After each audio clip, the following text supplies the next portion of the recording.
जब कोई डॉक्टर अपने स्किल, अपना बिहेवियर या फिर उसकी रिस्पॉन्सिबिलिटी में फेल हो जाए तो उसको कहते हैं medical mall practice. All the failure conduct of doctor depend upon their professional skill, ability या फिर रिलेशनशिप। सो ये दो टाइप्स के हो सकते हैं, professional misconduct and medical negligence.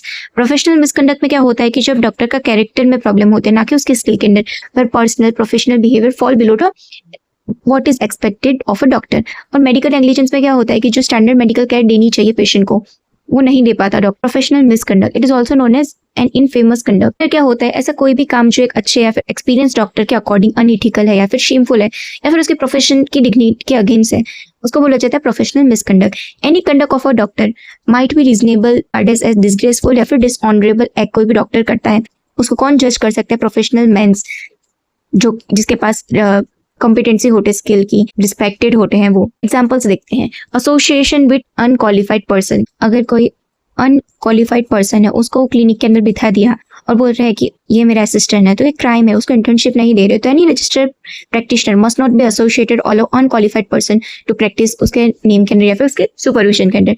Second is advertising, self advertisement करना या फिर प्रमोशन करना मेडिकल प्रैक्टिस का कोई भी फॉर्म में, वो अनइथिकल माना जाता है और उसको भी प्रोफेशनल मिसकंडक्ट के अंदर बोलते हैं। एग्जांपल की जैसे कि कोई भी बेस्ट डॉक्टर है टाउन के अंदर या फिर ये जो है वो बेस्ट ट्रीटमेंट है। थर्ड इज क्रिमिनल एबॉर्शन, उसमें कोई भी मेडिकल, सर्जिकल या फिर साइकोलॉजिकल इंडिकेशन नहीं होता और वो ना कि एमटीपी के जो रूल्स एंड रेगुलेशन है उसको फॉलो करता है और तब एबॉर्शन किया जाता है, उसको क्रिमिनल एबॉर्शन कहा जाता है। वो पनिशेबल ऑफेंस है और मिसकंडक्ट में भी इंक्लूडेड है। फोर्थ वन इज अडल्ट्री, तो एंगेज करना इम्प्रॉपर या फिर इमोरल रिलेशनशिप के साथ, पेशेंट के साथ या फिर उसके रिलेटिव्स के साथ, ये भी स्ट्रिक्टली प्रोहिबिटेड है। फिफ्थ वन इज एडिक्शन, कोई भी ड्रग सब्सटेंस को लेना, उसके बाद जो प्रोफेशनल जजमेंट होता है वो इम्पेयर कर जाता है, जिसकी वजह से एफिशिएंसी होती है काम करने की वो भी डिक्रीज कर जाती है। जैसे कि ड्रग्स ले लो फिर सर्जरी करो। अल्कोहल, तो कुछ अल्कोहल पी के प्रैक्टिस करना कि चलो मैं थोड़ा रिलैक्स हो जाऊं, उसके बाद डॉक्टर देखते हैं, तो ये भी एक मिसकंडक्ट में अंडर इंक्लूड होता है। Then issuing misleading improper certificates, court या फिर गवर्नमेंट में जो फेक मेडिकल सर्टिफिकेट है बनाना, ये सब सीधा जेल जाने वाली बात हो जाएगी। डाइकोटोमी या फिर फीस स्प्लिटिंग, जैसे कि चलो पेशेंट को रिफर कर देते हैं और फिर कमीशन लेते हैं, जैसे कि ये मेरा लैब है या फिर ये डॉक्टर मेरा पार्टनर है, तो ये सब चीज़ें भी रिफर करना और फिर उसको फी लेना, ये भी प्रोफेशनल मिसकंडक्ट के अंदर आता है।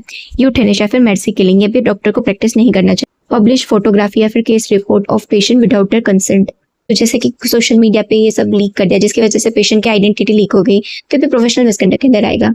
To clinical drug trials and other research, जो आईसीएमआर है उसके गाइडलाइंस को ब्रेक करके एक गरीब पेशेंट आता है जैसे कि, उसके ऊपर एक्सपेरिमेंट करना, उसके बिना कंसेंट के उसको ड्रग देना, ये भी एक सीरियस क्राइम है। Claim to be a specialist, अगर किसी स्पेशल क्वालिफिकेशन ब्रांच के अंदर नहीं है और हम क्लेम करते हैं कि हमारे पास ये डिग्री है, तो ये भी एक प्रोफेशनल मिसकंडक्ट है। Violate provisions of drug and cosmetic act, तो जो schedule H and L drugs है या फिर पोजीशन है वो आप पब्लिक को देना बिना प्रिस्क्रिप्शन के, जैसे कि स्टेरॉइड, साइकोट्रोपिक ड्रग सेल करना, आज भी ये चीज़ होती है। ये जो हमने देखे पॉइंट्स, तो ये कंप्लीट लिस्ट नहीं है, मेडिकल काउंसिलिंग ने खुद बोला है कि ये सिर्फ एग्जांपल है, मतलब कि और भी केसेस आ सकते हैं जो इन कैटेगरी में फिट नहीं होते बट फिर भी उनको मिसकंडक्ट में इंक्लूड किया जाता है। अगर आप सोच रहे हो कि लोग ऐसा भी कर सकते हैं, डॉक्टर ऐसा भी करते हैं, तो मेडिकल काउंसिलिंग के पास तो एक्चुअल केसेस है जहाँ पे रियल डॉक्टर्स की लाइसेंस गई है इन वजह से। So next lecture we will study the medical negligence. So no share to join the Telegram channel, जो डिस्क्रिप्शन बॉक्स में लिंक है।